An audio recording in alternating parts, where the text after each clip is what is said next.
Hi, it's Frank over at Silver State Survival Specialties, and I was working on an old Ford truck that gave me some real fits with an OBD1 system, trying to identify the problematic issue with a lean-rich fuel mixture wouldn't pass smog. And here's what I found. As I worked on this thing, I had replaced the throttle position sensor, and I had replaced the O2 sensor. I also had replaced the idle air control sensor, and I replaced the map sensor. The map sensor turned out being the culprit.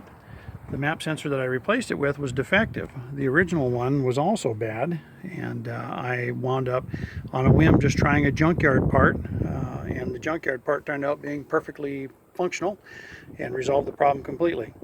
So needless to say, the other sensors are going back, but yeah, it's performing. It just passed smog without any issues. It did exactly what it was supposed to do. If you're having problems with a Ford 1988, 89, 90 model 5.8 liter throttle body injected truck, a lot of times they say throttle position sensor. I did that one. They say idle air control sensor. I did that one. The O2 sensor is another one, and the map sensor is the last one. I had the truck actually ran and it would not perform. It ran poorly. It was running extremely rich. I went through and repaired cracked vacuum lines, which are here and then over here as well.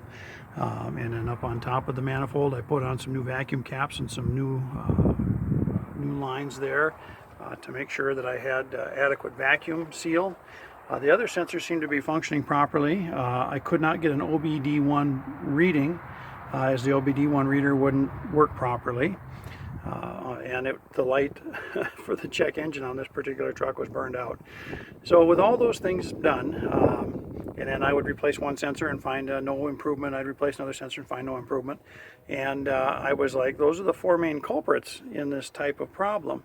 And I was perplexed as to which one could be not functioning properly. So the first one I tried was the map sensor, and that one did it. It was the resolution to the problem, and the truck runs perfectly now. It flew right down to smog and with flying colors. Anyway, if you have any questions, you can certainly message me and ask. Any other comments, etc.